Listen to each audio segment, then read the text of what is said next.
கிறிஸ்துவில் பிரியமானவர்களே, ஆண்டவராகிய இயேசு கிறிஸ்துவின் இனிய நாமத்தில் தவக்காலத்தின் வாயிலாக இந்த 2வது வாரத்தில் சந்திப்பதில் பெருமகிழ்ச்சி அடைகிறேன். இந்த தவக்காலம் ஒரு மனமாற்றத்தின் காலமாக இருக்க வேண்டும்.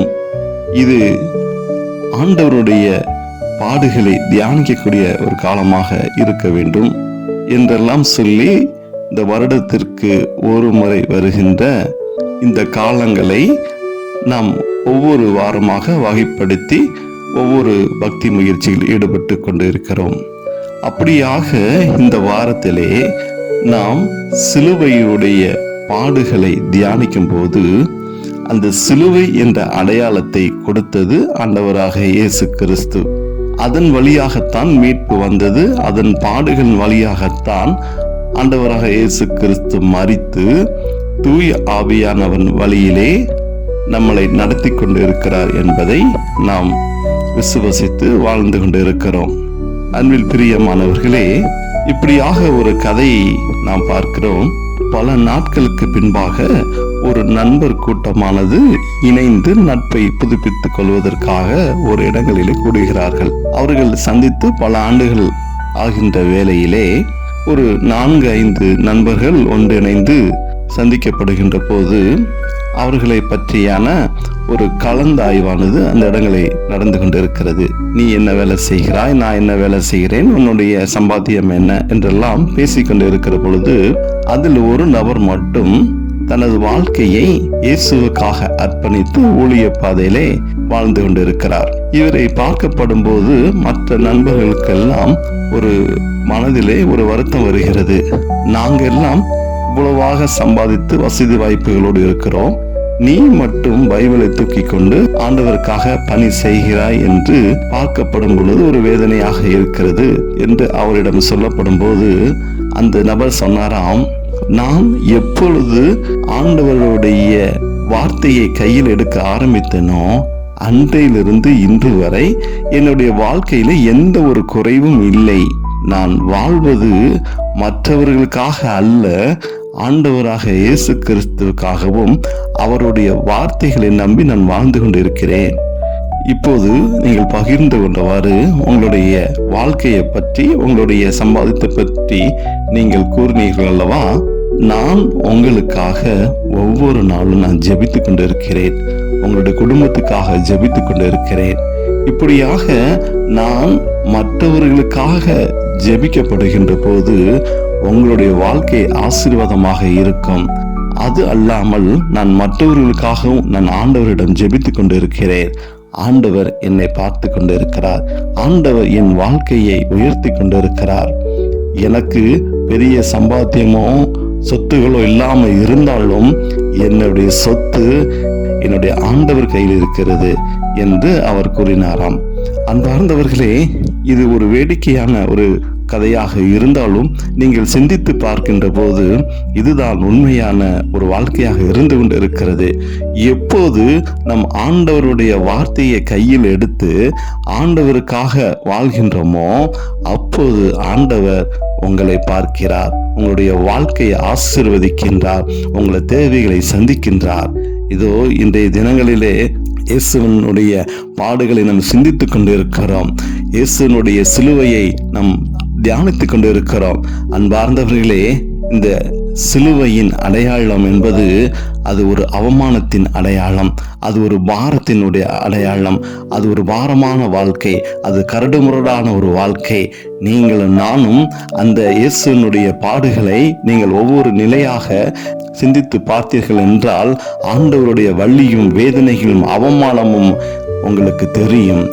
ஆனால் அந்த சிலுவையில் தான் ஒரு மீட்பு வந்தது, அந்த சிலுவையில் தான் ஒரு ரட்சிப்பு வந்தது என்றால் அது உங்களுக்கு மன மகிழ்ச்சியை கொடுத்து கொண்டு இருக்கிறது. ஆனால் உங்களுடைய வாழ்க்கையிலும் என்னுடைய வாழ்க்கையிலும் நீங்கள் ஒரு சிலுவையை ஏற்பதற்கு நீங்கள் தயாராக இருக்கிறீர்களா, நான் தயாராக இருக்கிறேனா என்பதை முதலில் சிந்திக்க வேண்டும். அன்பார்ந்தவர்களே, ஒரு சிலுவையை நாம் சுமப்பதற்கு எவ்வளவு வேதனைப்படுகிறோம். நம்மளுடைய வாழ்க்கையிலே பல துன்பங்கள் வரப்படும் போது நம்ம எவ்வளவு வேதனைகள் அடைகிறோம். இயேசுவை பார்த்து எத்தனை கேள்விகள் கேட்கிறோம். ஆண்டவரே, இயேசுவை ஏன் எனக்கு மட்டும் இப்படியான ஒரு பாடுகளை நீங்கள் கொடுத்திருக்கிறீர்கள் என்றெல்லாம் நாம் பலமுறை கேட்டது உண்டல்லவா? ஆனால் அந்த சிலுவையை நீங்கள் மற்றவர்களுக்கு சுமத்திய போது, நீங்கள் மற்றவர்களுக்கு கொடுத்த போது நீங்கள் எவ்வளவு மகிழ்ச்சியாக இருந்திருப்பீர்கள். வலியும் வேதனையும் தனக்கு வந்தால் வேற நிலை, நீங்கள் வலியும் வேதனையும் மற்றவர்கள் கொடுத்தால் அது வேற நிலை என்பதை நீங்கள் உறுதிப்படுத்தி நீங்கள் வாழ வேண்டும். மற்றவர்களுக்கு நீங்கள் எவ்வாறெல்லாம் சிலுவையை சுமத்திருக்கிறீர்கள் என்பதை நீங்கள் சிந்தித்து பாருங்கள். இன்றைய நாட்களிலே இது ஒரு மனமாற்றத்தின் காலமாக இருக்கிறது. அன்பார்ந்தவர்களே, நாம் எத்தனையோ பேருக்கு சோதனைகளும் வேதனைகளும் கொடுத்திருப்போம், அவமானங்களை கொடுத்திருப்போம், பொய் சாட்சி சொல்லி இருப்போம். இப்படியாக சிலுவைகளை அவர்கள் மேல் நம்ம அடுக்கிக் கொண்டே நம்ம போயிருப்போம். உங்களுடைய வாழ்க்கை நலமானதாக இருக்க வேண்டும் என்பதற்காக பலரை குற்றப்படுத்தி இருப்போம். பலருடைய தவறுகளை நாம் சுட்டி காமித்து மகிழ்ந்திருப்போம். நீங்கள் சிந்தித்து பாருங்கள். யாராருக்கெல்லாம் நீங்கள் ஒரு சிலுவையாக இருந்தீர்களோ, யாராருக்கெல்லாம் நீங்கள் சிலுவையை கொடுத்திருக்கிறீர்களோ அவர்களுக்காக இந்த நாட்களிலே நீங்கள் மனம் மாறுங்கள். ஆண்டவரிடம் மன்னிப்பு கேளுங்கள். ஆண்டவரே, எங்களுடைய சிலுவையை சுமக்க முடியாமல் நீங்க பட்ட வலியும் வேதனையும் நாங்கள் கேள்விப்பட்டிருக்கிறோம், நாங்கள் வரலாறாக தெரிந்திருக்கிறோம். ஆனால் இப்பொழுது நான் வாழ்ந்து கொண்டிருக்கிற வாழ்க்கையிலே நான் பலருக்கு சிலுவையை சுமத்திருக்கிறேனே, என்னை நீங்கள் மன்னிங்க ஆண்டவரே. அப்பா, என்னுடைய வாழ்க்கையிலே நிறைய தவறுகள் செய்திருக்கிறேன் ஆண்டவரே. அந்த இடங்களிலே உம்மை நான் மறந்து இருக்கிறேன் அப்பா. அப்பா, நீங்கள் இருப்பதை, என் அருகில் இருப்பதை உணராமல் நான் எத்தனையோ தவறான காரியங்களை செய்திருக்கிறேன். பாவ வாழ்க்கைக்கு நான் கடந்து சென்றிருக்கிறேன். கிறிஸ்தவனாக வெளியே அடையாளக்காரனாக வாழ்ந்து கொண்டு, ஆனால் நான் செய்த தவறுகளோ பாவங்களோ ஆண்டவரே இன்று வரை உமக்கு சிலுவையை கொடுத்து கொண்டு இருப்பதை நான் மறந்திருக்கிறேன் ஆண்டவரே.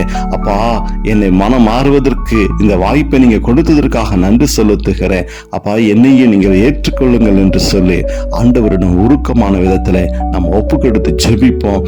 இதோ அந்த பாரமான சிலுவையை ஆண்டவர் சுமக்க முடியாமல் கரண்டு மேடுக்குள் தடுமாறி இரத்தங்கள் சிந்தி கடந்து சென்றதெல்லாம் நம் நினைவுபடுத்திருப்போம்.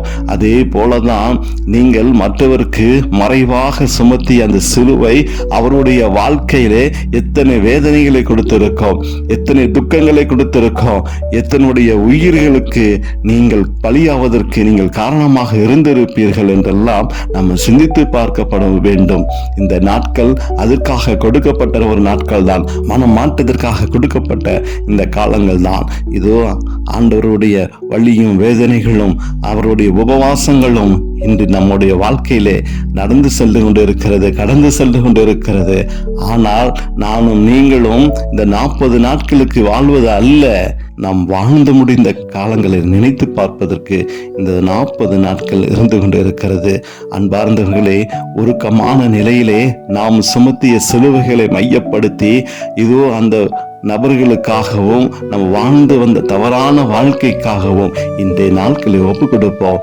இன்றைய வாரங்களிலே நாம் சிந்தனையோடு ஒரு மீட்புக்காக, நம்மளுடைய ரட்சிப்புக்காக, நம்மளுடைய பாவ மன்னிப்புக்காக இந்த நாட்களை நீங்கள் ஒப்பு கொடுக்கப்படும் பொழுது ஆண்டவர் நிறைவாக உங்களை ஆசீர்வதிப்பார். இதோ கண்களை மூடி ஆண்டவரிடம் உருக்கமாக நீங்கள் இந்த நேரத்தை ஒப்பு கொடுத்து ஜெபிங்க. அப்போது ஆண்டவர் உங்கள் வாழ்க்கையில் ஒரு ஆசீர்வாதத்தை கொடுக்க போகிறார். அன்பின் பரலோக பிதாவே, இந்த நாட்களை கொடுத்த ஆண்டவரே, என்னுடைய தவறுகளை நீங்கள் சிந்திக்க வைப்பதற்காக நான் நன்றி செலுத்துகிறேன் ஆண்டவரே.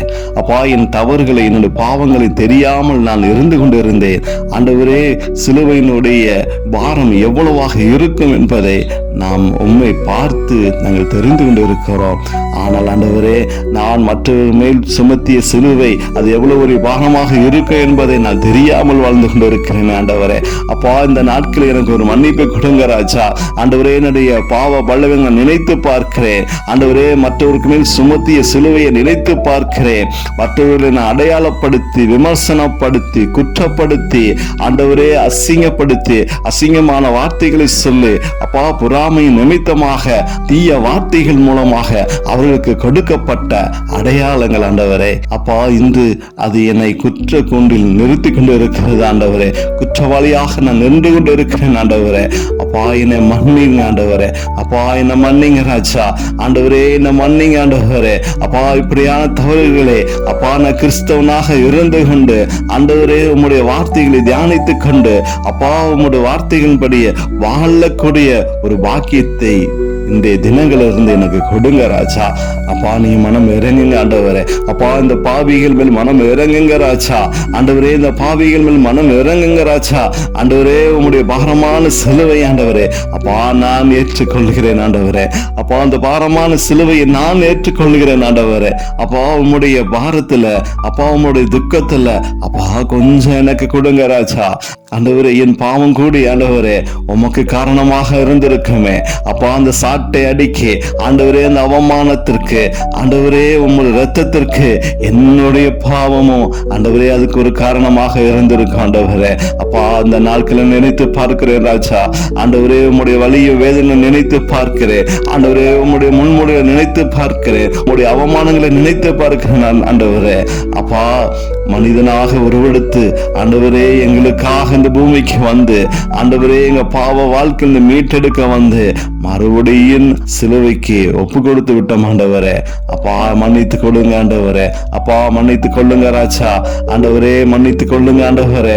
அப்பா அந்த சிலுவையை ஆண்டவரே உம்முடைய வேதனைகளை அப்பா நான் இந்த தினத்தில் ஏற்றுக்கொள்கிறேன் ராஜா. அப்பா நான் செய்த பாவ பலவீனங்களுக்காக அந்த சிலுவையினுடைய பாரத்தை ஆண்டவரே நான் பங்கிட்டுக் கொள்கிறேன் ராஜா. ஆண்டவரே இந்த வரக்கூடிய நாட்களில் இருந்து ஆண்டவரே அப்பா நானும் ஆண்டவரே மீட்பின் அடையாளமாக ஆண்டவரே அந்த சிலுவையை மற்றவர்களுக்கு கொடுக்காமல் அந்த சிலுவையின் வாயிலாக ஒரு சமாதானத்தை கொடுக்கக்கூடியவனாகவும் ஆண்டவரே அந்த சிலுவையினுடைய நாயகரை மற்றவர்களுக்கு எடுத்து கூறக்கூடிய ஒரு வாழ்க்கை வாழ்வதற்கு எனக்கு ஒரு பாக்கியத்தை கொடுங்க ராஜா. அப்பா நன்றி செலுத்துகிறோம் ஆண்டவரே. அப்பா நன்றி செலுத்துகிறோம் ஆண்டவரே. இப்படியாக ஆண்டவர் இந்த தவறு நாட்களிலே என்னுடைய தவறுகளை நீங்க சிந்திக்க வைப்பதற்காக நன்றி நன்றி கொடான கொடி நன்றி ராஜா. ஆண்டவரே அர்த்தமுள்ள வாழ்க்கை வாழக்கூடிய ஒரு பாக்கியத்தை எனக்கு கொடுங்க ராஜா. அப்பா அந்த தவறு நாட்களில் ஆண்டவரே எத்தனையோ ஒருத்தல் நான் இருந்திருப்பேன், எத்தனையோ ஒருத்தல்களை மற்றவர்கள் இருந்திருப்பார்கள் ஆண்டவரே. ஆனால் ஆண்டவரே என்னுடைய பாவங்களை நினைவுபடுத்தி ஆண்டவரே மற்றவர்கள் சுமத்திய சிலுவையை நினைவுபடுத்தி அந்த சிலுவையில் தான் மீட்பு உண்டாயிற்று என்பதை சிந்திக்க வைத்ததற்காக நன்றி செலுத்துகிறேன் நன்றி செலுத்துகிறேன் நன்றி செலுத்துகிறேன் நன்றி செலுத்துகிறேன் ஆண்டவரே. அப்பா உம்முடைய பாடுகளின் நிமித்தமாக நீங்கள் கொடுத்த ஆண்டவரே அப்பா உம்முடைய உடலும் ஆண்டவரே உம்முடைய இரத்தமும் என் வாழ்க்கையை பரிசுத்தப்படுத்த வேண்டுமா கூட செபிக்கிறேன் ஆண்டவரே. அப்பா நீங்க கொடுக்கிற ஆண்டவரே உம்முடைய தசை ஆண்டவரே அப்பா அது என் உள்ளத்தில் கடந்து வரப்படும் பொழுது என்னுடைய பாவ பலவீனங்கள் எல்லாம் மாறி ஆண்டவரே இந்த கிறிஸ்துவின் உடல் ஆண்டவரே இயேசு கிறிஸ்துவனுடைய உடல் ஆண்டவரே என் உள்ளத்தில் கடந்து வரப்படும் பொழுது என்னுடைய வாழ்க்கை மாறும் ஆண்டவரே. அப்பா புதிய இரத்தம் உருவாகணும் ஆண்டவரே, புதிய சிந்தனைகள் உருவாகணும் ஆண்டவரே, புதிய பலன் எனக்கு வரணும் ஆண்டவரே. எல்லா பலவீனமான நோய்களிலும் இருந்து ஆண்டவரே அப்பா உமது ரத்தம் என்னுள் ஒரு ஆசீர்வாதத்தை கொடுக்கட்டும் ஆண்டவரே. நரம்புகள் எல்லாம் புதிய பலன் அடையட்டும் ஆண்டவரே.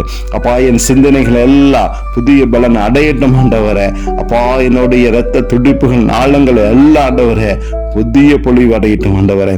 அப்படியாக ஆண்டவரே நீங்கள் விட்டு சென்ற அப்பா அந்த உடலும் இரத்தமும் என்னில் நிலைத்து இருந்தாண்டவரே அப்பா உம்மை ஏற்றுக்கொண்டு வாழக்கூடிய பாக்கியத்தை எங்களுக்கு கொடுக்க வேண்டுமா கூட செபிக்கிறோம்.